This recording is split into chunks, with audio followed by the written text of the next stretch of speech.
Fala pessoal, beleza? Esse aqui é o segundo vídeo da série Aonde foi parar a potência do amplificador, ok? No primeiro vídeo eu fiz uma explanação dos assuntos que nós vamos abordar. Então esse aqui seria o primeiro vídeo efetivo. Ou seja, aqui a gente vai começar a entender os princípios da amplificação e o que acontece com o sinal sonoro até chegar aos nossos ouvidos, tá certo? Então aqui a gente vai desmistificar muitas informações que são passadas aí e, por incrível que pareça, não tem consistência alguma. Ok, gente? Vamos trabalhar com unidade de potência em watts para a gente ter uma linearidade aí na informação. Vamos tratar do início da amplificação, né? Onde eu vou mostrar para vocês o que ocorre aí no amplificador. Então, o amplificador de potência, nós temos a potência elétrica que o transformador consome. Então, a depender da eficiência do transformador, você já tem perdas consideráveis. Então, após a isolação aqui da tensão elétrica, né, que aqui é um transformador, pega 0, 127 ou 220 e transforma em uma outra energia AC de forma isolada galvanicamente pelo transformador. Então depois nós passamos por uma parte de retificação, depois filtragem. Então em todas essas etapas aqui a gente já tem perda de potência, ok?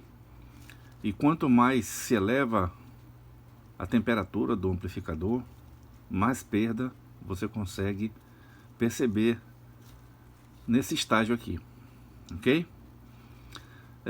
Através desse estágio aqui, que é a fonte de alimentação, que nós determinamos a potência máxima que o amplificador pode atingir, porque não adianta você ter um amplificador com muito transistor e pouca fonte de alimentação, ou seja, a fonte vai restringir a potência do amplificador, ok?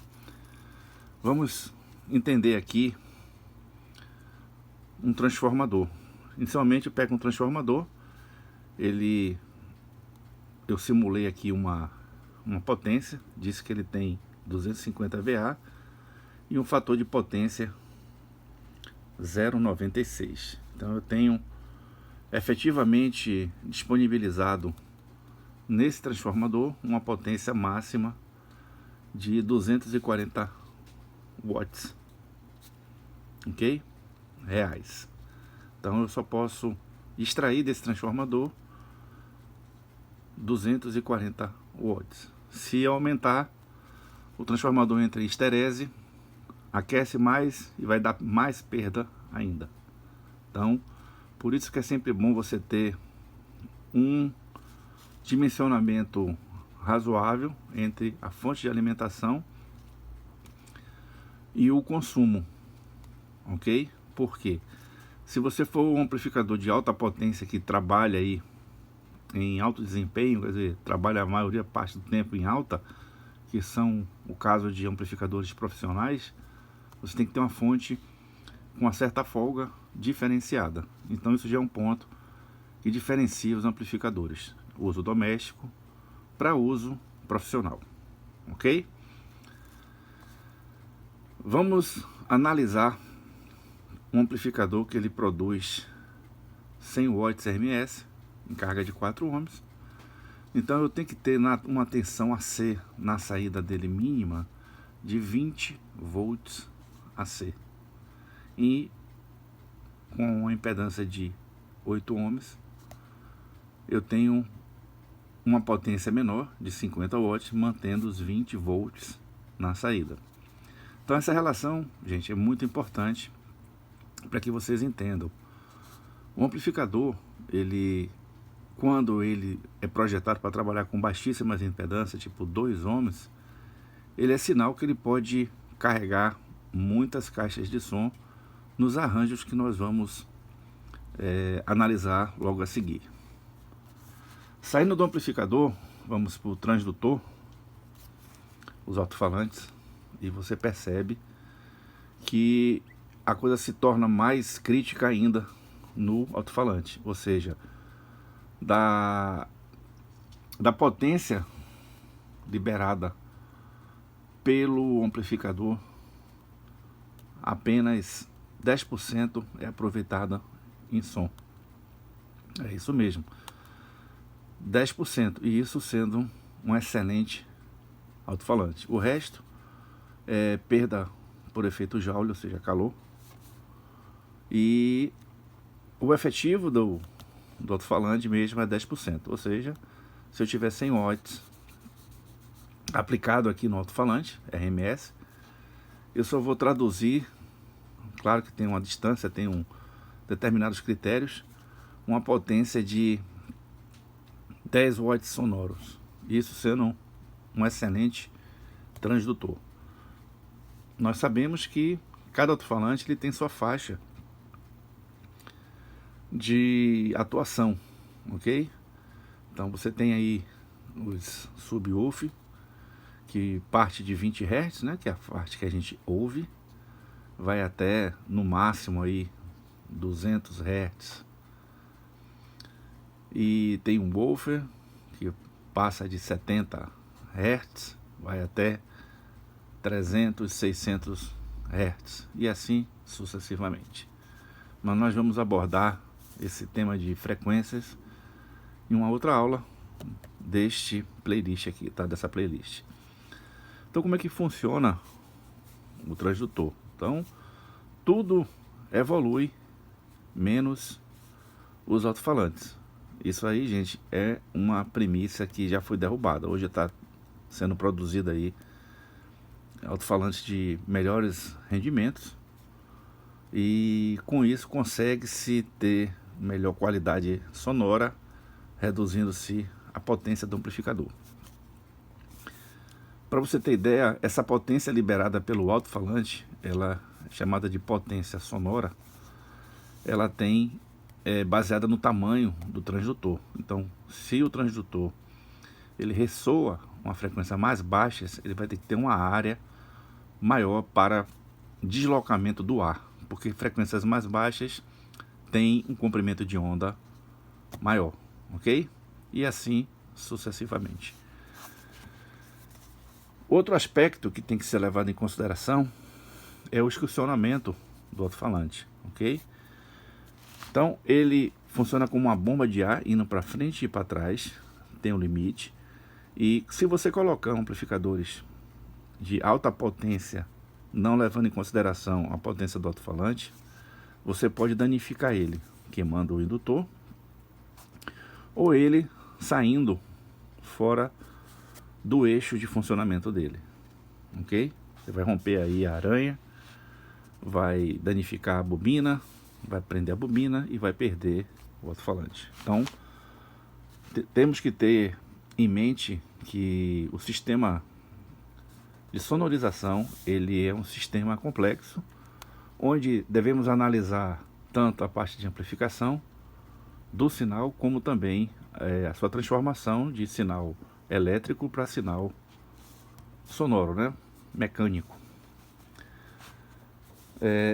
Uma outra tópico que aflige muita gente que monta seus amplificadores é fazer o casamento de impedância dos alto-falantes e qual alto-falante escolher para seu sistema de sonorização.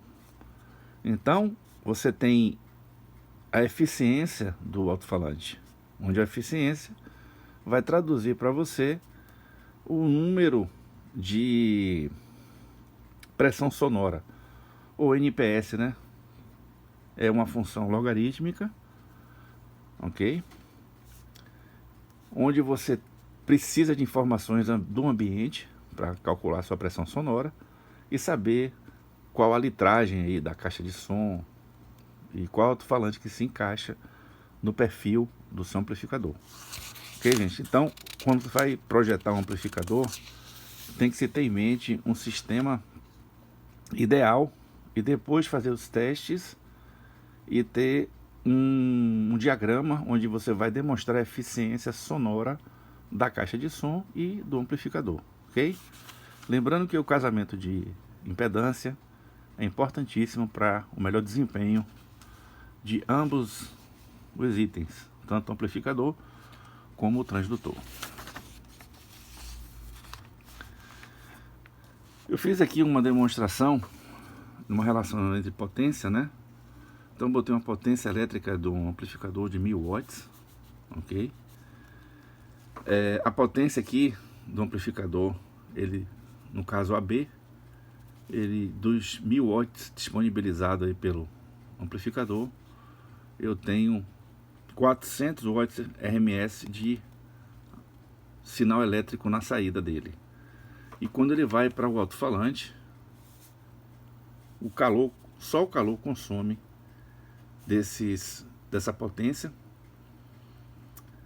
de 600 watts, ou seja, o amplificador consumiu 1000 watts da rede elétrica, disponibilizou na saída dos alto-falantes 600 watts, houve uma queima de 400 watts em calor. Por sua vez, o amplificador entrega o sinal ao alto-falante e o alto-falante só aproveita 10% da potência fornecida pelo amplificador, ou seja, 540 watts é queimado através de calor. Isso, gente, levando em consideração que a linha de transmissão, ou seja, o cabo, é um cabo de baixíssima impedância, resistência, ok? Outro aspecto interessante para vocês que gostam de alto-falantes de baixa impedância, eu vou passar uma informação para você que talvez vocês gostem muito ou talvez não gostem muito. Então, vamos lá. Com o aumento da potência dos amplificadores, principalmente dos amplificadores classe D, que tem um rendimento de certa forma maior do que o AB, você consegue uma potência de saída na elétrica do amplificador muito maior do que os alto-falantes eles podem suportar. Então, com isso, muitos fabricantes adotaram o regime de reduzir a impedância do alto-falante. Vocês observam que os alto-falantes para a linha automotiva ele tem mais baixa impedância do que o da linha uso profissional, né? Uso em publi ads. Então, o que acontece nesses alto-falantes? Eles são, de certa forma, mais rígidos, os alto-falantes para baixa impedância. Você tem uma aranha, né, mais dura, a aranha que trava a bobina no conjunto magnético, e com isso o excursionamento precisa de mais energia para movimentar. Então, com isso, você precisa reduzir a impedância das bobinas e utilizar um fio mais grosso para fazer essa bobina. Então, o que vai acontecer com esse alto-falante é simplesmente queimar mais energia através de calor, tendo a mesma potência sonora de um bem menor do que esse alto-falante produzido aí para amplificadores. Então, quem faz amplificador de potência para uso profissional, ele é projetado para atingir baixas impedâncias, mas através de associação de alto-falantes, ok? Com isso você vai melhorar o desempenho sonoro do seu sistema, você vai ter maior pressão acústica, porque são vários alto-falantes atuando, uma bomba bem maior, e vai ter uma potência dividida nas cargas dos alto-falantes. Então você vai ter perdas de calor menor, porque as bobinas são de maior impedância, no caso 8 ohms, e com isso você vai ter um sistema mais equilibrado. Então, um exemplo aqui um amplificador de 100 watts, ele distribui no sistema 50 para cada alto-falante, que corresponde ao 100. Então o aproveitamento sonoro desse é muito maior do que esse aqui. Então, comparando o sistema com o outro, a perda de energia maior desse sistema. Você tem um alto-falante, observando que ele é do mesmo tamanho, 10 polegadas, e aqui 10 polegadas, 10 polegadas. Então você vai ter maior pressão sonora, ok? E a gente não pode confundir em potência do amplificador como volume do amplificador, tá certo?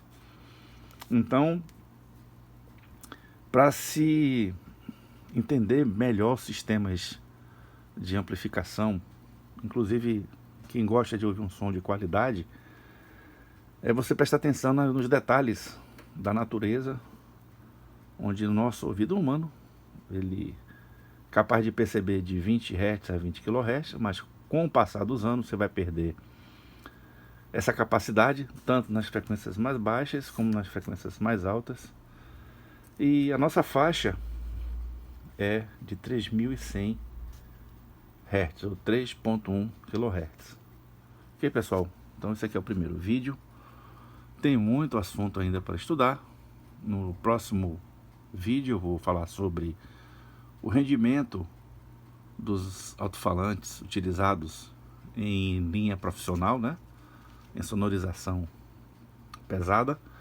E vocês vão entender o porquê que os alto-falantes de amplificadores classe AB, eles são diferentes dos amplificadores classe D.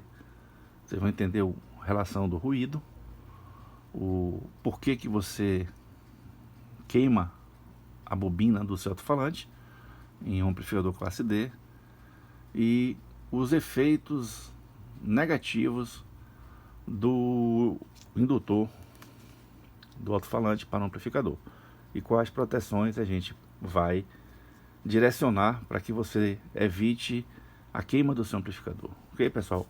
Então eu estou fazendo essas aulas aqui, já tem mais assuntos a serem tratados no próximo vídeo. Eu espero que vocês gostem. A intenção desse vídeo é trazer para vocês a realidade do que a gente encontra hoje no mercado e o que a gente faz para melhorar essas condições para vocês. Então, aquelas pessoas que são taradas por potência de amplificador, números, fique atento a isso aqui, tá? Isso aqui é uma condição que vocês devem levar em consideração quando vocês adquirirem amplificadores de alta potência para usar em casa, principalmente nos danos que vocês vão conseguir no seu ouvido utilizando determinados amplificadores, onde você não tem o balizamento da distribuição de harmônicos, não tem um balizamento das frequências parasitas, ou seja, não sabe o quanto o seu ouvido é danificado por frequências indesejáveis no sistema de áudio, ok? Então, com o tempo, a sua audição tende a deteriorar cada vez mais, prejudicando aí a sua audição futura e, por consequência, a perda auditiva definitiva.